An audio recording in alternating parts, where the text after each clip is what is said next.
Welcome back, everyone. Today, I'm going to be providing you guys with my list of the top 15 World War I films of all time. I promised you guys I'd bring a list or videos on my list of the top Civil War, World War I, World War II, and Vietnam War films. So the Civil War video is already out. You can go check that out if you haven't already, and stay tuned for my top 50 World War II films of all time and my top 15 Vietnam War films of all time. That'll be coming out soon. This list is completely subjective, as always. I'd like to think I have the 15 objective best World War I films in this list, but if there are any films that you think should have been on the list today that didn't quite make it, please let me know down in the comments. Give me a couple of reasons why you love those films, and we can kind of extend the list that way in the comments for those perusing down there. So yeah, with that all out of the way, let's get into the list. Kicking it off at number 15, I have 2011's War Horse, directed by Steven Spielberg, starring Jeremy Irons, Emily Watson, and David Twellis. Sorry if I butcher any names today. There'll probably be a few. This film I haven't seen actually since I saw it, but I had such a great experience seeing it back in 2011, so I would have been 11 years old. But I saw this with my grandma and my dad, and it's an emotional story. I love it from start to finish. This film's based off of Michael Morpurgo's novel and stage play. It was nominated for 6 Academy Awards. And for a Steven Spielberg film that was nominated for 6 Academy Awards, this film doesn't really get talked about anymore. And it's quite good. Like, the storytelling's great. It's got an epic scale to it. And it kind of tells the story of the downfall of the war horse, because World War I was when horses became obsolete. Now, obviously, the machine gun was invented before the First World War, but it was in the First World War where machine guns really took over the battlefield. And if you think about it, a machine gun is kind of a one-man army. Everything prior to the machine gun was just one dude with one musket. You'd fire a shot, then you got to reload the thing, and it takes a while, right? A machine gun gives the ability of an entire army to one guy, right? You can just mow things down with it and shoot how many freaking bullets per second? I don't even know the numbers, but in World War I, the machine guns came out en masse, and they just mowed down cavalry charges like it was nothing. So horses had a very rough go in World War I, and this film depicts that brilliantly. It's a gut-wrenching emotional film, and I have it at number 15, so let's move on to number 14. Next up at number 14, I have 2008's Passchendaele, directed by Paul Gross, starring Paul Gross, Caroline Devine Daverness, and Joe Dinicole. I apologize for the names that I'll butcher today, but this is actually based off of Paul Gross's grandfather's experience in World War I. And the reason why I have this film above War Horse, even though there's probably some historians out there that could pick this film apart, I'm not going to do that today. You guys can go watch somebody else's video on that. While it still has its historical inaccuracies and it might go a little bit too heavy on the love/subplot, I still love this film because it's a Canadian story. And it was filmed in Alberta, Canada. So it's about a soldier who was from Alberta, Canada. I'm from Alberta, Canada. So I have a little bit of a connection with this film, even though I can see people's critiques on why it's not the greatest World War I film. It does have some inaccuracies here and there, but I love it. I used to watch it a lot as a kid, so I have that at number 14. At number 13, I have Wings from 1927, directed by William A. Wellman, starring Clara Bow, who's one of the biggest stars at the time, Charles Rogers, and Richard Arleen. Now, this film, I know it's from 1927, it's in black and white, it's it's a silent film as well, so this is going to turn some people off from watching it. However, it is one of the greatest films of all time. It was the inaugural winner for Best Picture, so it was the first film to ever win the Best Picture Oscar. It's absolutely groundbreaking for the aerial combat scenes. You go back and you watch this and you think, this is from 1927, and they have real World War I planes and real pilots flying these planes. Some of the shots are amazing in this film, particularly a push-in shot that happens when they're all kind of having dinner. It's a brilliant shot, and I think for some people, even though the silent and black and white thing might turn them off, you got to watch this film, not just for how great of a World War I film it is, but for how monumental it was to cinema's history. Like, this film was incredibly groundbreaking for the time, and if you go to a film school, you're probably going to talk about this film. I'll give a quick little synopsis of the plot, because I know a lot of people probably haven't seen this one. 2 young men, one rich, one middle class, both in love with the same woman, become U.S. Air Corps fighter pilots, and eventually heroic flying aces during World War I. Devoted best friends, their mutual love of the girl eventually threatens their bond. Meanwhile, a hometown girl whose love-struck, lifelong next-door neighbor of one of them pines away. So, classic love story there. And it's a really good film. I think it's quite watchable for it, having come out 9 years after the First World War. But yeah, I have that one at number 13. Next up at number 12, I have The Life and Death of Colonel Blimp from 1943. This was directed by Michael Powell and Emmerich Pressburger, starring Roger Livesley, Deborah Kerr, and Anton Walbrook. Now, this film, it could have been in my World War II films list because it actually takes place during the Second World War, but it flashes back to the First World War. It covers 4 decades of history, showing how British society changed over that time and how the military changed over that time. It's really, really cool. Now, this film allegedly Winston Churchill tried to ban this film, even though it's one of, if not the greatest British film ever made. It was controversial at the time for its portrayal of sympathetic German soldiers. So I think that this is one of the most fantastic films ever made, and for some reason it gets overlooked whenever anybody talks about World War I films. It's a little bit long. It clocks in at, I think, 2.5 hours or something like that. But like I said, it's a fantastic watch. It's an immersive story.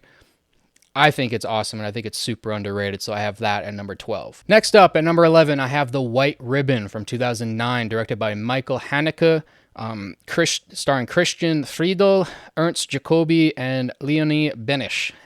This film, it won the Palme d'Or at the Cannes Film Festival, and I know that that's not like an Oscar, but still, this film is phenomenal, and it does not get talked about enough. For coming out in 2009, this film had me laughing in the first half hour, and then in the latter half of the film, I was like crying my eyes out. This film it's emotional, but it's solid from start to finish. I had so many mixed emotions watching this. I'll give you a quick little synopsis of the plot, just a couple lines. In age, Taylor recalls his life as a school teacher of a small village in northern Germany that was struck by a series of strange events in the year leading up to World War I. So I think it's best that you go into this film a little bit blind. I don't want to give any more details of the plot than that, but this is a super underrated film. Like, seriously, go watch this film if you haven't. I got that one at number 11. Next up at number 10, I have Les Croix du Bois from 1932, or The Wooden Crosses. That's its French title. This was directed by Raymond Bernard, starring Pierre Blanchard, Gabriel Gabriot, and Charles Venel. This film is based off of Roland Dorgelet's novel, and this is France's response to All Quiet on the Western Front, which the original came out 2 years before this film, I believe, in 1930. We'll talk about that film later in this list, but I highly recommend you watch Les Croix du Bois, or Wooden Crosses, with All Quiet on the Western Front. They pair together beautifully, and it's a hard, horrific portrayal of trench warfare, just like All Quiet on the Western Front is. So they're heavy movies to watch back to back, but I highly recommend it. Here's a quick little synopsis of the plot, and you'll see that it's very similar to All Quiet on the Western Front. The young and patriotic student Damachi joins the French army in 1914 to defend his country, but he and his comrades soon experience the terrifying, endless trench warfare in Champagne, where more and more wooden crosses have been erected for this cannon fodder. Now, this film has some of the most iconic shots in film history. I'll put maybe a couple of them up on the screen here, but you have to go watch this film. Again, not just if you love World War I films, but if you love the history of cinema. This is one of, if not, I can't say it's the greatest French film of all time. There's so many great French films, but it's up there. It's in that upper echelon. It's a fantastic film. Like I said, it's pretty gut-wrenching, but if you match this with the original All Quiet on the Western Front, I think it makes for an amazing double feature. But I'll talk about that film a little bit later. I have Les Croix du Bois at number 10.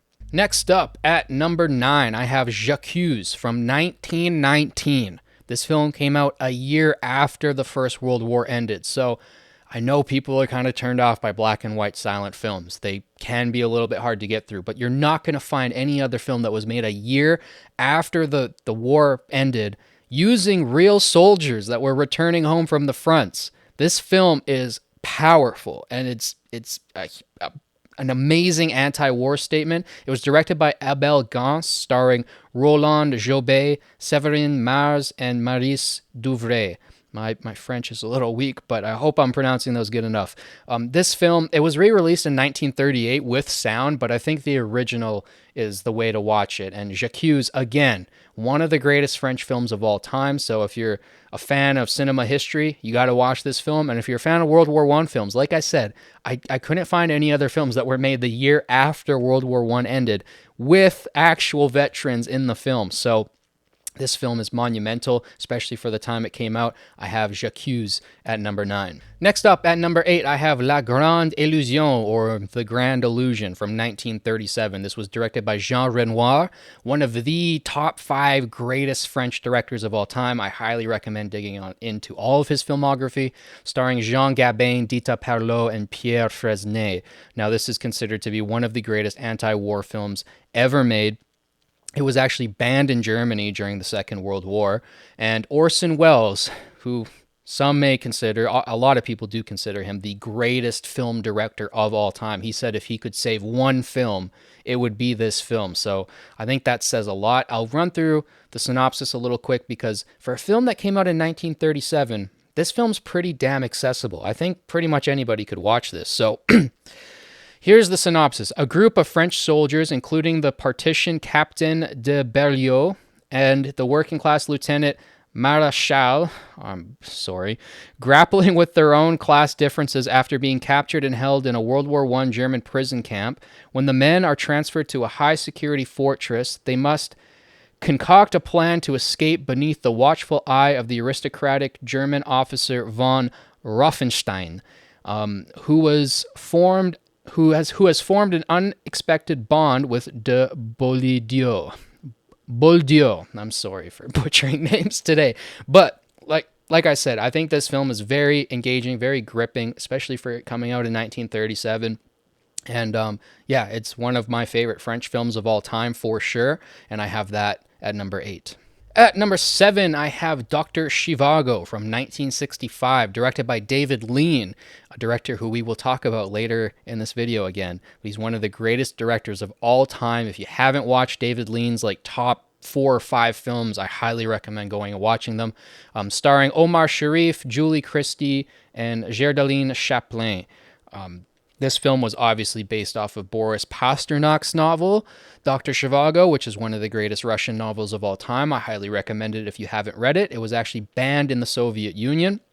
This film won 5 Oscars and had huge box office success at the time.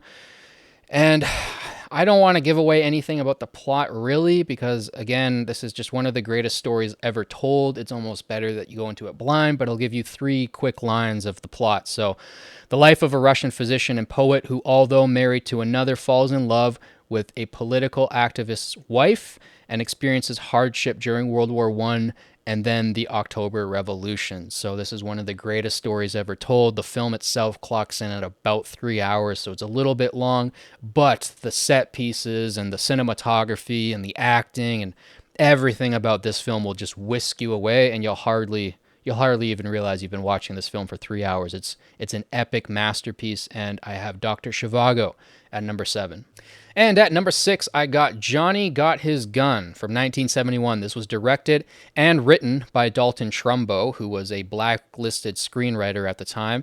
If you've seen the film on Trumbo starring Bryan Cranston, that gives you a pretty good feel of what his life was like, but I would definitely go out and read a book or 2 on Dalton Trumbo. He was a very, very interesting character. Now, this film stars Timothy Bottoms, Kathy Fields, and Marsha Hunt, and out of all the films that I will mention today, this might be the darkest one. It might be the most emotionally draining film that you watch. It clocks in at under 2 hours, so it's actually one of the shorter films I'll mention today. A lot of the films I'm mentioning today are quite long, but this film, like I said, under 2 hours, but one of the most shattering experiences you'll ever have with a film. It goes into the psychology of, somebody who came back from a war and is losing their identity. It's an intense film, but it's an important film to watch. So I got Johnny Got His Gun at number 6.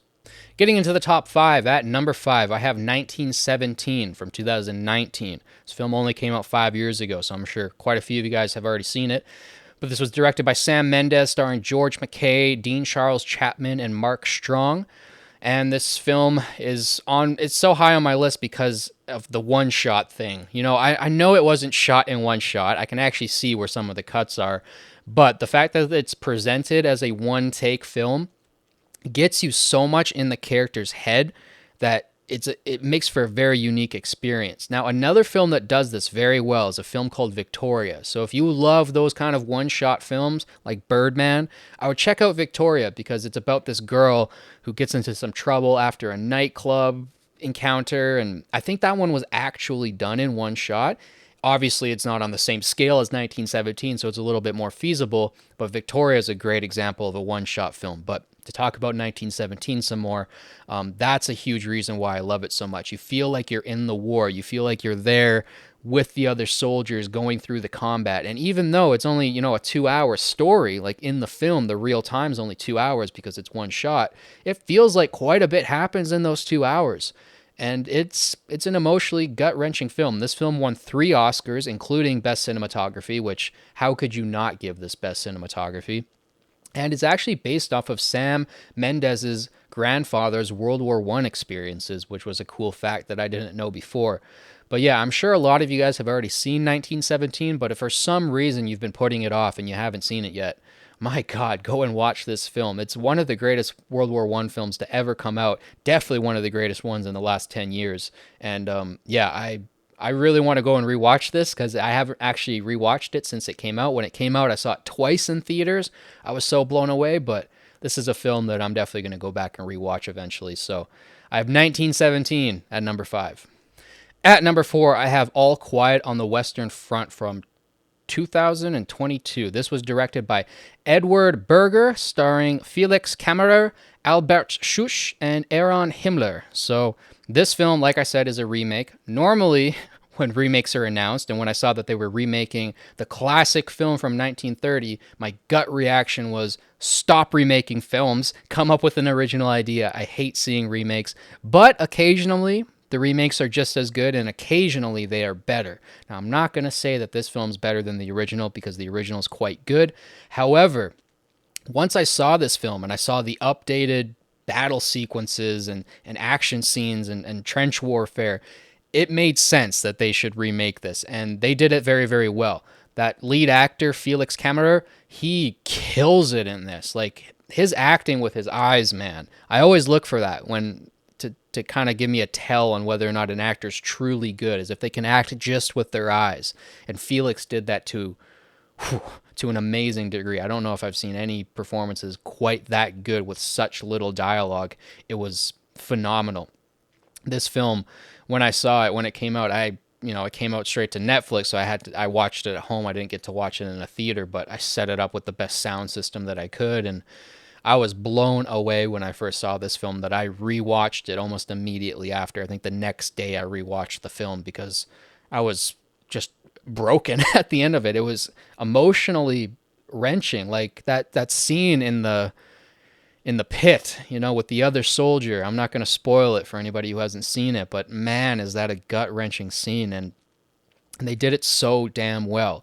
Now, unfortunately, like I said, I can't put it over the original because the original is a masterpiece in and of itself, which I'll talk about in a minute here. But first, I have another film to talk about at number 3. So I have All Quiet on the Western Front from 2022 at number 4. Let's move on to the top 3. And at number 3, I have Paths of Glory from 1957, directed by Stanley Kubrick.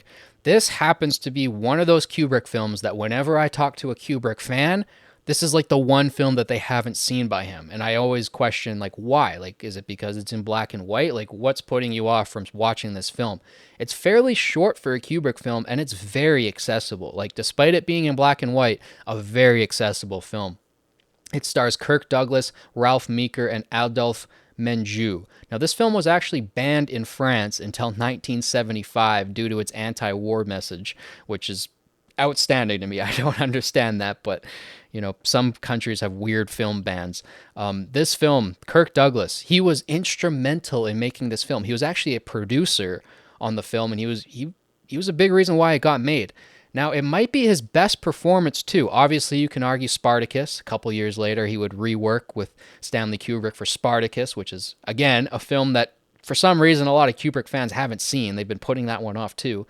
But definitely watch Paths of Glory. It's one of Kubrick's best films, which, that's not saying much because they're all 10 out of 10 masterpieces. But I think Kirk Douglas is absolutely phenomenal in this. And to give you guys a brief little summary of the plot, a commanding officer defends 3 scapegoats on trial for a failed offensive that occurred within the French army in 1916. Now, you don't have to worry. They're not speaking French in this film. Kirk Douglas doesn't even try to do a French accent, but they are French soldiers, which is, it's funny. But anyways, this plot is actually hyper reflective of what was happening in not just the French army. It was happening a lot in the German army, especially when they were pushing through Belgium. If you guys have ever read about that, it's horrific. But a lot of army commanders were like, why aren't our guys moving forward? Why aren't they gaining land? Like, what's happening here? And it's because trench warfare happened, right? These machine guns and these bombs and the gas, everything was bogging everybody down, so they couldn't make any progression forward. And generals were ordering charges that were just leading to the deaths of everybody that charged. So this film kind of goes over that in a brilliant way. And this came out in 1957, which is a little bit early for talking about that stuff. Certainly after the First World War, people were like, what the hell did we just do? Like, what happened there? But this was one of the first films to kind of criticize, especially an Allied country, for, decisions that the officers made. And I think that might have been why France banned the film until 1975. But anyways, this is a phenomenal World War I film. And if you haven't watched it yet, especially if you're a Kubrick fan, what are you doing? Go watch this film. Let's move on to the top 2. And at number 2, I have All Quiet on the Western Front from 1930. This was directed by Louis Milestone, starring Lou Ayres, Louis Volheim, and John Ray. So this film won Best Picture and Best Director at the Academy Awards. And it was one of the first talkies, I guess, that used sound effects realistically for the war footage. So you go back and you watch this film and you just put in your mind that this came out before the Second World War. This was 1930. And the battle sequences in this hold up pretty damn well. The acting obviously holds up. It's an amazingly acted film. And the direction is beautiful. Like, for a director that most people don't really know, I don't think a ton of people know Louis Milestone, but this is a fantastic film. It might be the best World War I film of all time. If you were judging it just by like trench warfare and that kind of European front, you could probably put this film number 1. However, there's a film that has to be put above this because it's one of the greatest films of all time. It's in like the top 5 greatest films of all time. It's really that special. So let's get into the number 1 pick. At number 1, some of you may have guessed it, but it's, of course, Lawrence of Arabia from 1962. Directed by David Lean. I told you we'd talk about him later. Starring Peter O'Toole, Alec Guinness, Obi-Wan Kenobi, and Anthony Quinn. So this film won 7 Academy Awards, including Best Picture, Best Director. This might be the best directed film ever made. Like, it seriously might be that. The sequences and the shots in this film. You take the match cut, right, where he has the match and then it cuts to the shot of the sun. One of the best cuts ever in film history. You talk about the Mirage shot. That took days to film because they actually had the guy way out there come towards him and have the Mirage turn into an actual It's brilliant. There are shots in this film. There's probably over 1,000 like just shots in this film that you could put on your wall as a painting. Like, this film is beautiful beyond belief. I think there's maybe there's 5 films that you could say are better than this film, and that would be such a stretch. But you got to reach for like The Godfather, Citizen Kane, Casablanca. Like, those are the only films that really touch Lawrence of Arabia from a cinematic quality perspective. As far as, World War I, it does tell the story of British officer T.E. Lawrence, which was a real person. Now, he was a little bit shorter than Peter O'Toole, who stood at 6'2", but you got to make the guys taller in the films anyways. But here's a little bit of a brief synopsis of the plot. So the story of British officer, like I said, T.E. Lawrence's mission to aid the Arab tribes in the revolt against the Ottoman Empire during the First World War. Lawrence becomes a flamboyant, messianic figure in the cause of Arab unity, but his psychological instability threatens to undermine his achievements. Now, this film, almost 4 hours long. It's a long film, but it does have a halfway point. It does have an intermission that you can kind of stop with the first half and then come back the next day and watch the second half. Another thing I have to slide in there, because this happened to me the first time I watched it when I was like 14, 15 years old with my dad. He had never seen it, and he really wanted to see it, so we sat down to watch it, and the first like 5 minutes we're sitting there, there's nothing on the screen. It's a black screen, but we can hear like classical music or whatever the score was in the background. And we're like, was something wrong with our TV? So we were like screwing around with the settings, checking the disc, making sure it's not scratched. There is 6 minutes of black screen to start the film. If you want to skip by that, you can. But just know it's not a problem with your TV. This film is just, it takes its time. And it definitely should, because, like I said, it's an absolute masterpiece of cinema. I could honestly make like a full hour-long video talking about how amazing this film is, how much it impacted and influenced other films to come after it. It's just, and it's life-changing when you see it. You can only see this film for the first time once. Now, every time that I watch it, I pick new things up from it, and I'm just more assured in its brilliance. But the first time I watched it was the most special time, and I'm jealous of anybody who gets that chance. So if you haven't seen Lawrence of Arabia, you need to watch this film. It's like one of those films like The Godfather, where it's like there's films that you should watch and there's films that you need to watch. And this is one of those films where I think everybody needs to watch it, because it's a piece of art like no other. So I had to put it at number one. Now, does it have the trench warfare of the, European front? No, it doesn't have any trench warfare, but it still has quite a few amazing battle sequences that I won't spoil for anybody who hasn't seen the film. So that's my list for the top 15 World War I films of all time. I know the ordering of the list is pretty subjective, but I'd like to think that those films are the best films. You can maybe argue that there's films better than War Horse and Passchendaele out there, but like I said, I had emotional connections with those films, so that's why they're at the bottom of my list. But yeah, that's my list. Let me know your list down below. Give me your top 5, top 10, top 15, whatever you want to make, or just give me a couple films that you thought should have been on the list. And don't forget to like and subscribe, share with your friends. It helps boost this channel and the algorithm. As always, thank you guys so much for watching. It means the world to me. I'll catch you guys in the next one. Peace.